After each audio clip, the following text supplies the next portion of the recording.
This is Speaking of Events, the podcast for event industry leaders.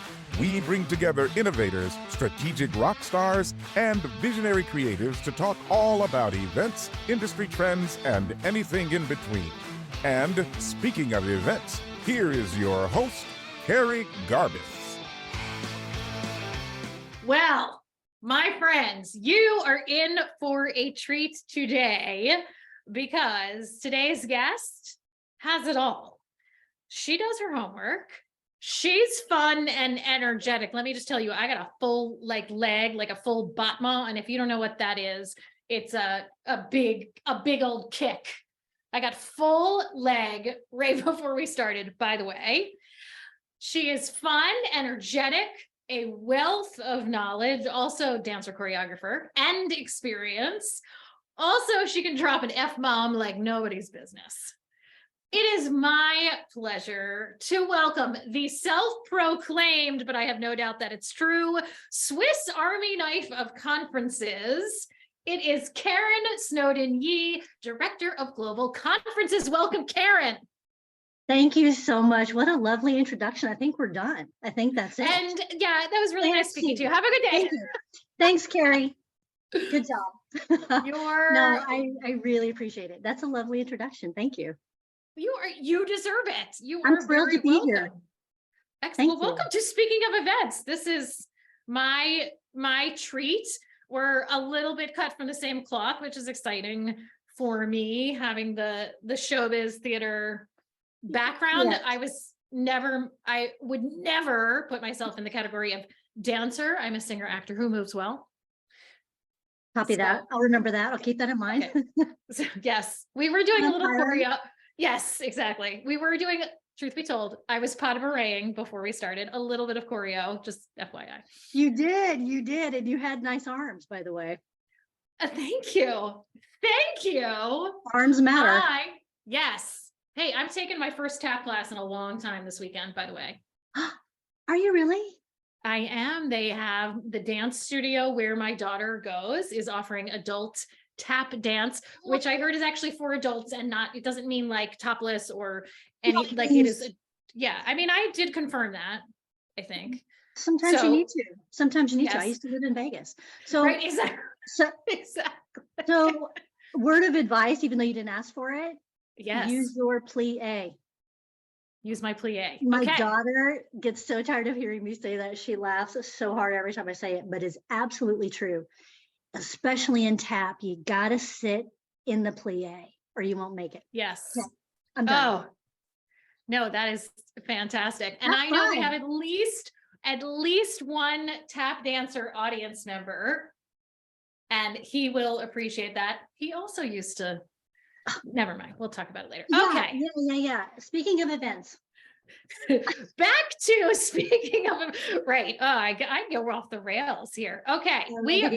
Hey, I think I heard, Karen, something about events. You've had a couple months a couple months of experience in the world. No, we're talking about vast experience, years. What I didn't tell people is that you're 127 years old and you have a ton of experience. So tell us, what is the one thing you wished more people knew about events? I am a dinosaur, and that's fact. And I have more energy than a 20-year-old, fact, when it comes to events. So you're accurate. What I wish people knew about events is that they're not all cut from the same cloth, and events are not experiences, are not conferences. Events are not experiences and not conferences. Tell me more. Right. They're not all the same. So when a client, when a customer is speaking about an event, in their head, they could be thinking experiential. They could be thinking conference. They could be thinking trade show. They could be, that's not a keynote, and that's not an event. So I think it was hard to answer that in one word, right? Or in the one thing, right? But that one thing is a lot of things. And I think people get confused or confuse it up, or depending upon where they work and their budget, it kind of, the vernacular gets confused, the budget kind of dictates certain things, as you know. So I think differentiating between events to experiences to conferences to kind of narrow it down a little bit would be my one thing. Event is, I'm walking in the door to listen to someone speak. I'm walking in the door to hear Kerri Garbis speak on tapping.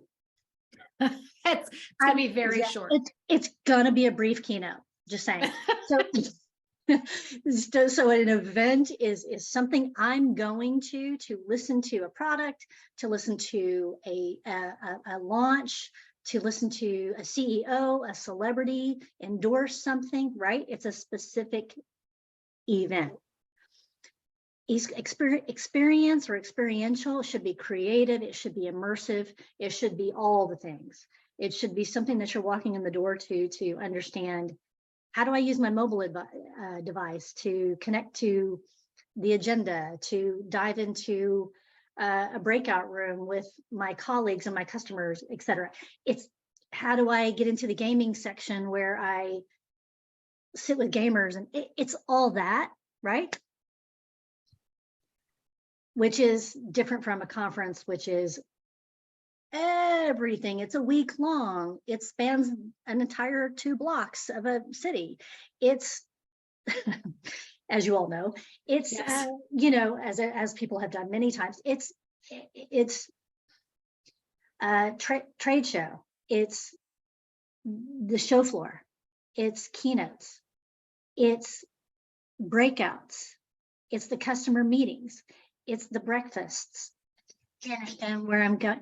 You know, that is the encompassing of the entire event, is a conference.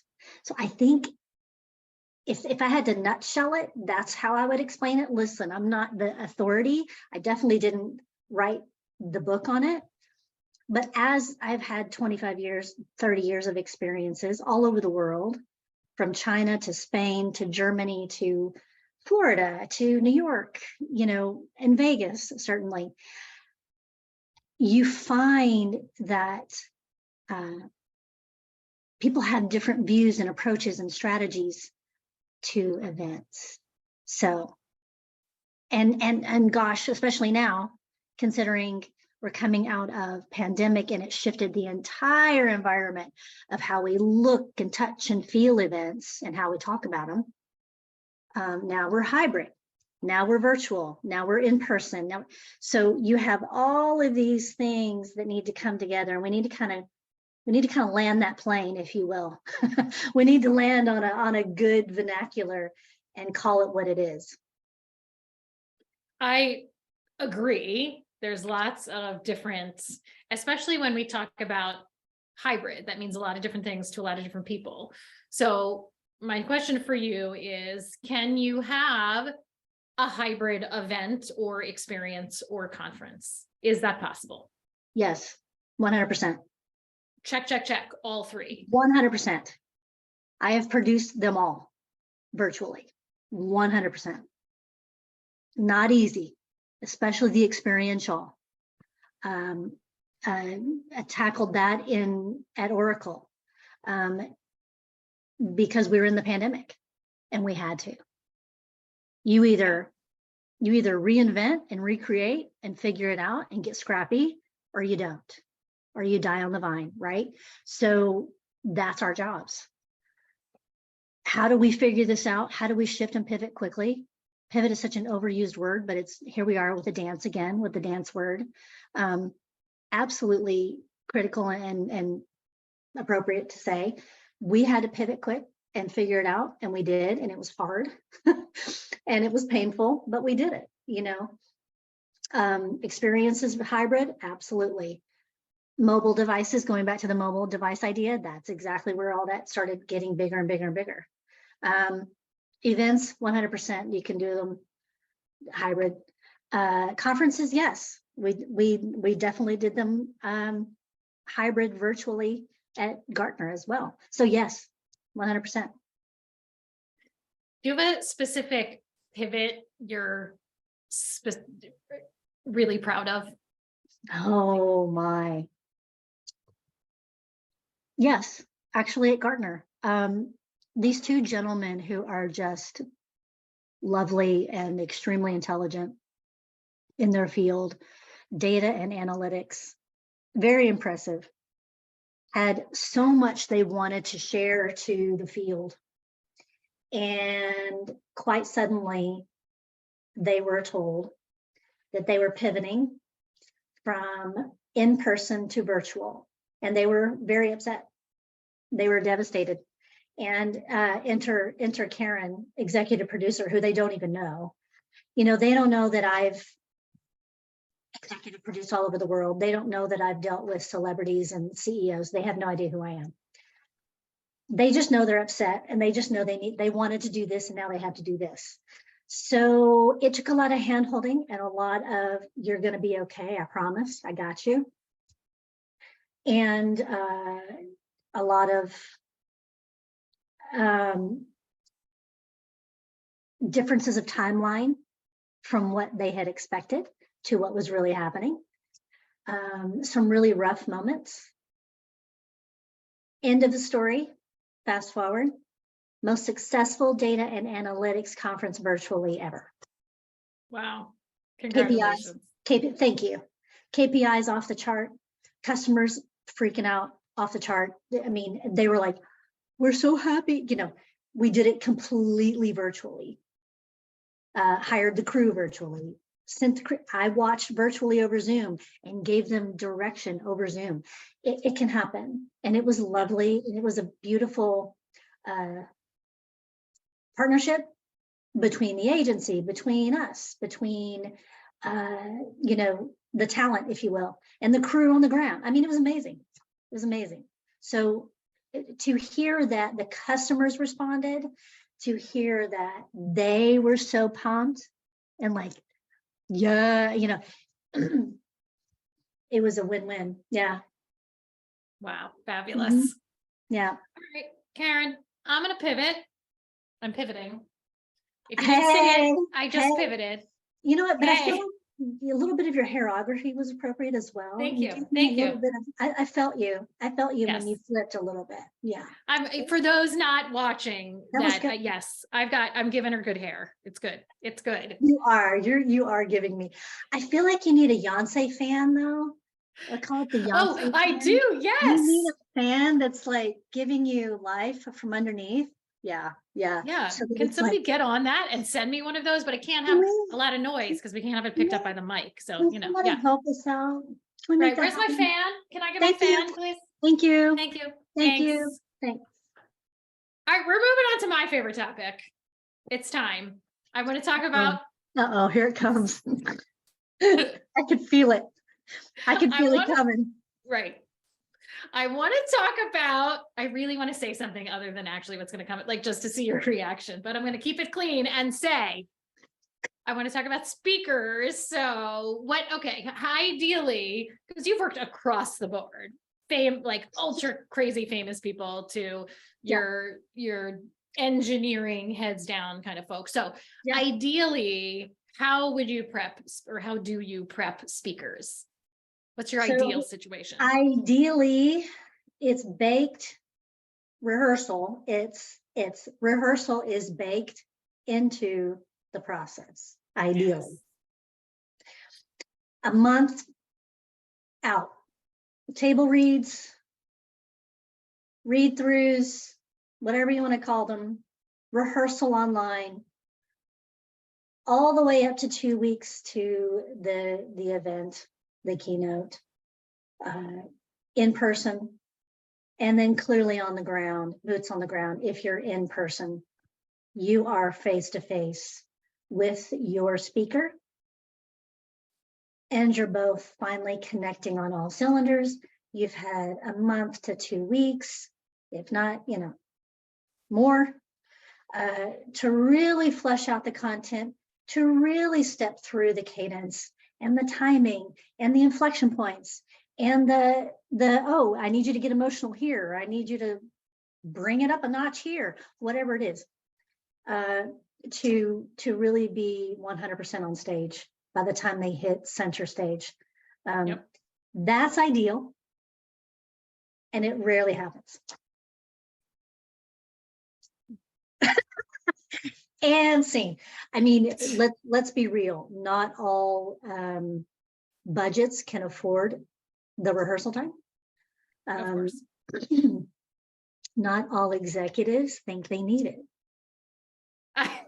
Really? I can't even say that with a straight face. Yes, agreed.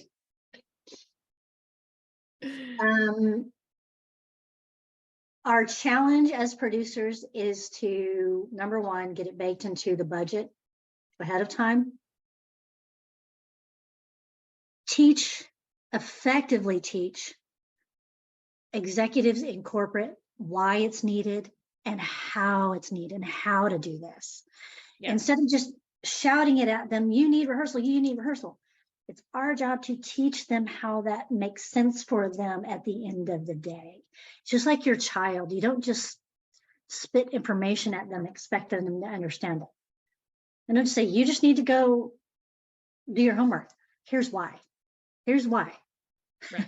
You know, here's why you need to brush your teeth. Because at the end of the day, this is good for everybody. This is going to help everybody.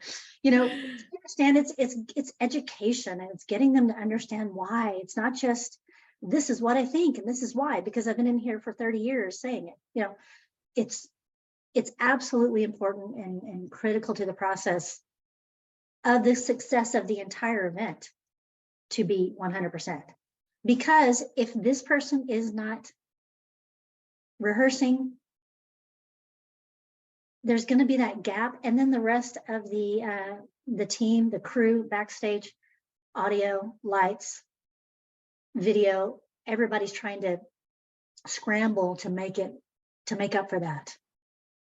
When months ago we could already be down the road, smooth sailing. Right, right. Well, now that I'm a little bit in love with you, we can, well, I mean, you said everything. I agree with everything you said. It's why I built my entire business. It's why I'm filming my TED Talk next week on how to rehearse anything. So we're going to get there. I like it. I like it. All right. I like that. Thank you.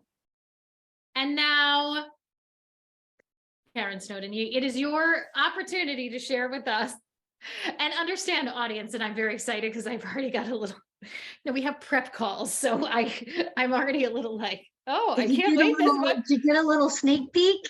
Yeah, I got a little sneak peek, so I'm very excited. Yeah, I have heard through the grapevine, meaning I asked you a couple weeks ago, do you have a speaker disaster or 10 stories to share with our audience? Because we love speaker disasters. I do. I'm speaking for myself. I do. I have fun ones. I have gross ones. I have ones. So, I mean, you don't want to share all your horror stories, because then you're breaking the cone of silence of all backstage managers and crews and executive producers all over the world. And I would get all kinds of phone calls and like, I can't believe you told them that story. So I don't want to, break the code, if you will, but one particular event wherein several more just came to my mind as well. So one particular event where it was literally, I mean, I was constantly getting at least 5 to 6 CEOs and senior VPs and back to back on stage. So it was like keynote after keynote after keynote, and we're talking major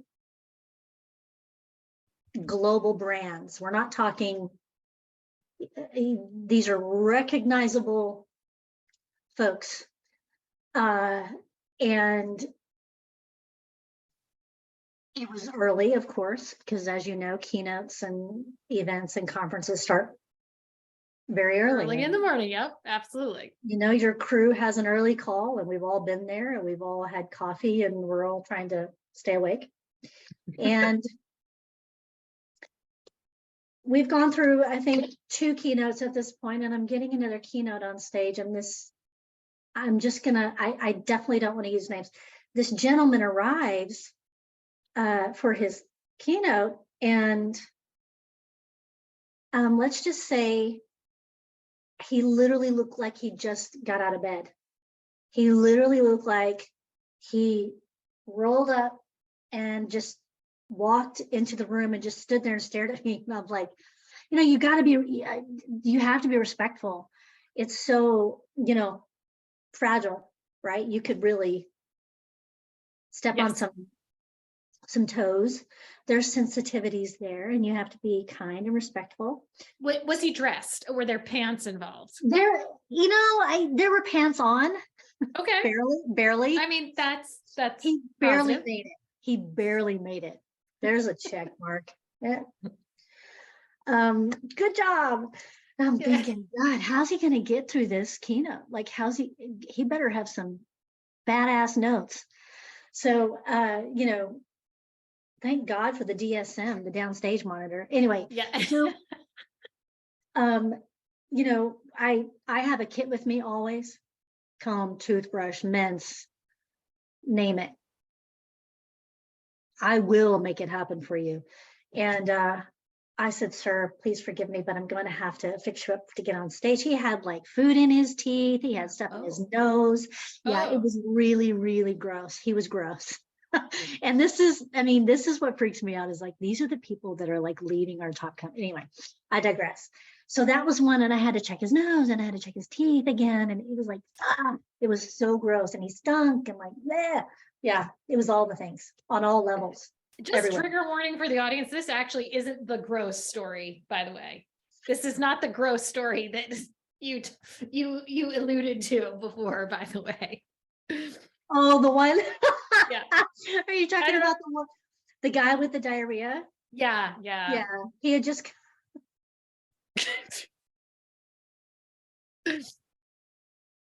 That was one that popped into my head. Like, yeah, this story with the teeth and because you're on IMAG, and yes, you're gonna see this right here 10 times over. So yeah. So this the hot mess guy, did he made it? He made it on stage because you fluffed him up. I took a lint roller to him. I did everything I could besides just completely reinvent him before he got on stage. But yeah, the gentleman. And was he like had a rough night? I don't know. You don't know. I didn't ask, because you don't ask, right? Yeah. So the gentleman that had diarrhea, I felt really terrible for him, because he was very kind. He was being very transparent about it. And I was like, okay. So did he have pants on? I mean, this Karen, I'm asking the important questions. I just want to make sure. Yes. Okay, great. Okay. What scared me was, sir, the question, you know, never have I asked this ever, and have I ever asked it again? Are you going to make it on stage and off of stage? Are we going to have to clean you up? Oh God. Okay. Are we going to have to cancel you? Serious questions, dead serious. Like, are you going to be able to make it on stage? Yeah, he had just flown in from a third world country the day before, and he had some sort of virus, flu thing. What do they call it? Montezuma's revenge. Is that a thing? Montezuma's revenge. Yes. He had some sort of revenge, because he was letting me know. Yeah. Hey, he got on stage and did his keynote, and I've never seen him fly off stage faster. He was moving. Is Imodium something that you have in your kit? It is, and it is, and it is, and yes, and it will happen again. Do you have those astronaut diapers in the kit? I mean, that's legit. You don't know what people need. You're dealing with human beings.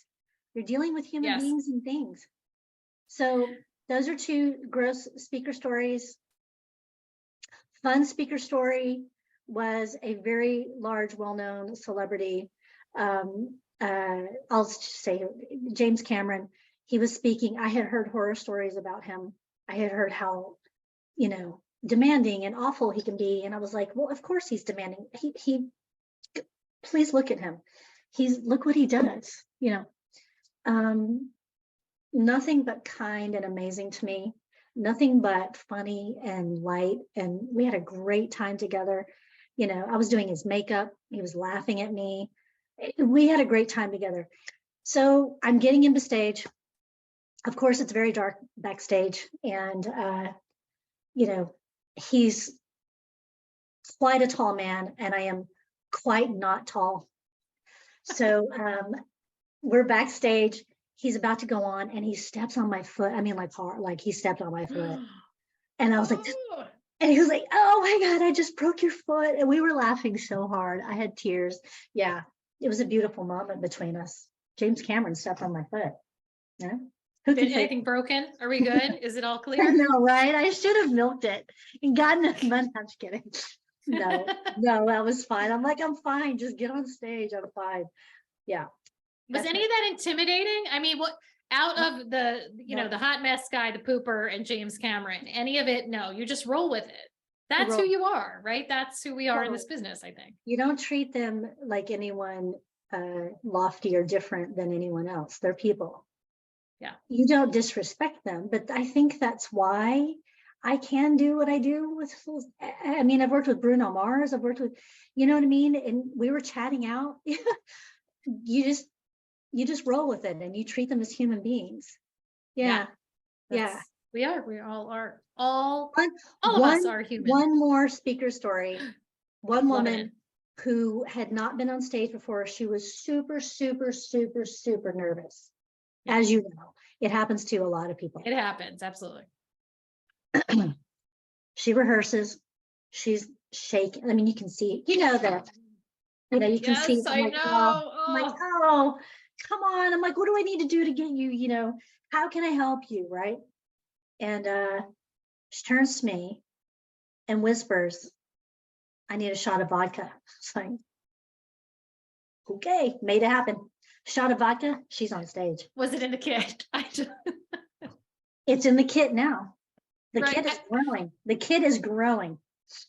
The things I you learn. picture more, Karen, like a Mary Poppins bag that you have that just like, you just, I'm just saying, you can't make this stuff up. That's very true. That's very true.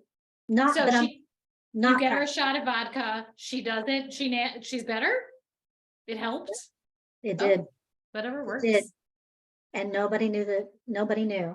Nobody was the wiser. Nobody was the wiser. All right. So you're slaying it through all these things, through James Cameron killing your foot and, somebody with diarrhea, which I'd be like, I'm out. I have my limits. I'm out. So you're slaying all of it and have been for a really long time through all these events that you've produced and supported and countries, I mean, everywhere. So where's the challenge for you? Like what keeps you up at night?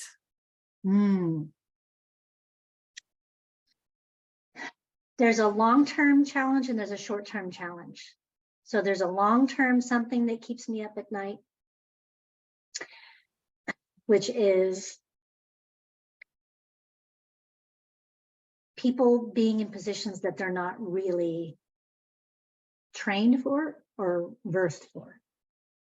That keeps me up at night. That bothers me a lot. So I've seen it a lot. I've seen, a lot in corporate, I'm going to be honest.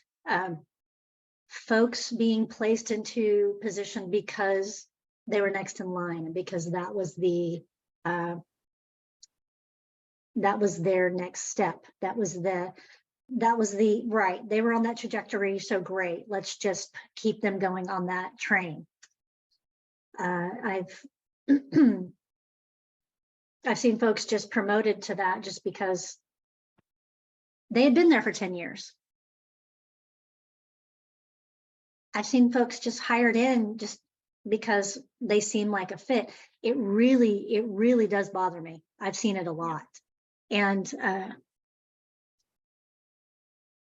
people in positions that don't belong there, who don't know really what events are and really how it works and what needs to be done 10 steps ahead, it really concerns me.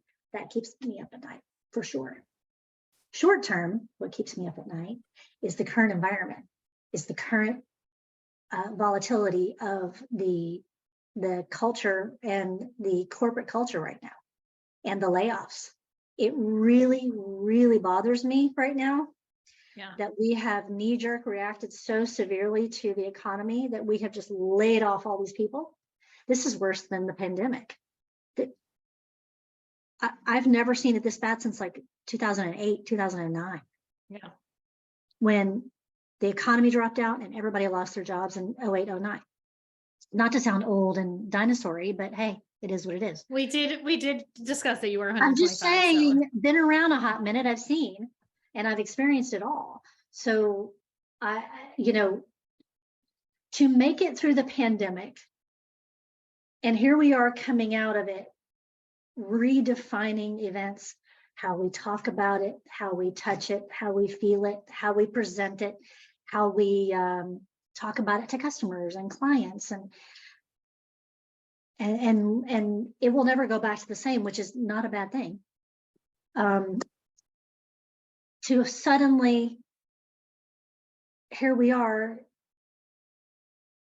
reinventing events again because we don't have the team in place to execute it, because everybody's been fired and everybody's looking for jobs. So long answer, those are the things that are keeping me up at night.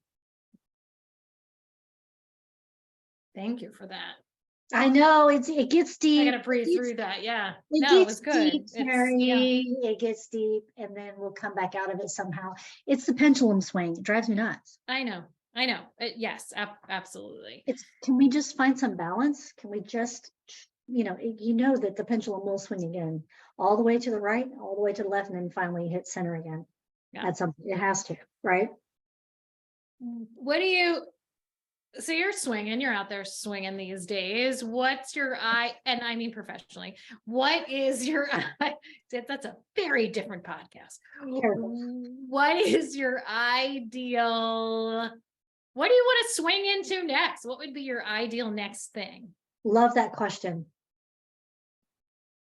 Definitely would love to oversee direct of operations, events operations, just oversee the whole process and have that 30,000 foot view and be able to forecast appropriately, so agencies are not running with their hair on fire, so that internal teams are working together appropriately. I would love to see that calm cadence again, that vibey, that calm, peaceful vibey, that environment that we used to have. I would love to be in that position again. Excuse me. Oversee operations of events, bottom line. Yeah. And large teams. Yes. That makes me happy. Yes.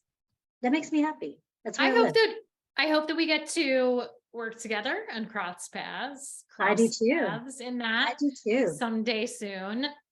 Before that, however, Karen Snowden Yee, you need to experience the Lightning Express round. Are you ready? I think I'm ready. I'm always ready. What are we doing? Let's do All this. right. So here's what we're doing. It's 45 seconds on the clock, but there's not really a clock. And it's 7 questions. Here we go. Question 1. What is your favorite moment in the event process? Am I timed? Yes. Not really. Yes. Oh, my favorite moment in the event process.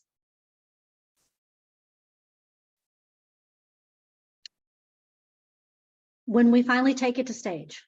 When we're finally on stage. Yeah, sorry. It's okay. Be you. The timer went off. I know. It's very, I know. There's a lot of pressure. Who do you consider your mentor? Oh my. That is a very good question.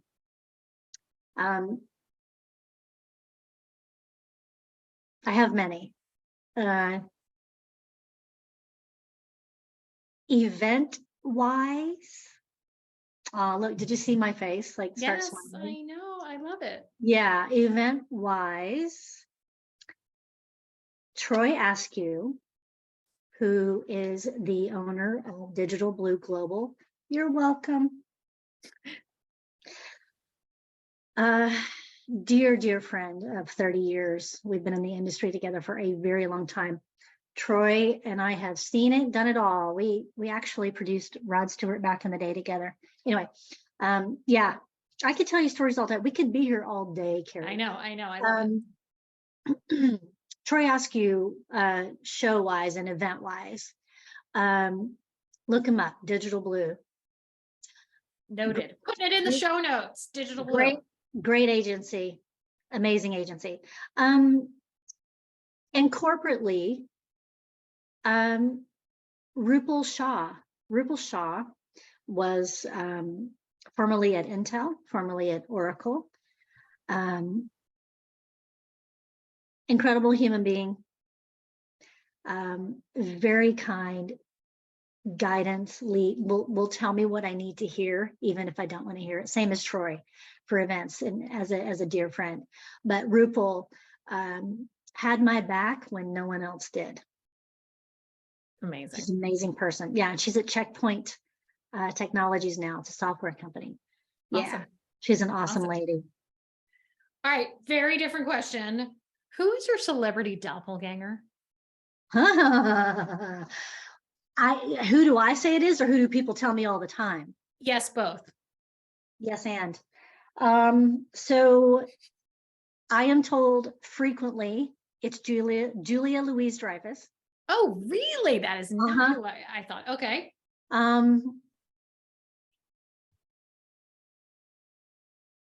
There's others, but that's the one that comes to my mind like right away. Who do you say? Okay. Oh, well, when we originally met, I thought Sherry O'Terry. Did you ever get that? If I could stand up and do the Will Ferrell and Sherry O'Terry cheerleading segment right now, I would. But I imagine you're the same height, because you said you're very petite and you right now. Yes. Okay, so people say to you, Juliette Louis-Dreyfus, who I love. I have very much similar hair to her. I did in the 90s. I always had this dream that I wanted to play her younger sister on Seinfeld. Okay, and then who do you think who do you say you look like? I don't know anymore. I have been told also, this is very bizarre, Giada on Food Network. Oh, yes. Oh, I can totally see that. Yes. Especially when I'm like 10 pounds lighter. Oh, yeah, because you're so heavy right now. She's not, understand if you're listening and not watching, this woman is petite. Listen. Petite, I could put you on my hip. You're so petite. I love it. Giada, call me. Yes. I got you. She's very petite as well. Apparently, like has a lift in her kitchen, I heard. Okay. Wow. This is way longer than 45 seconds and I'm excited. Okay. What do you do, Karen? What do you do every day to stay healthy and sane? Pray, work out, and drink a lot of wine. Yeah. This is not coffee.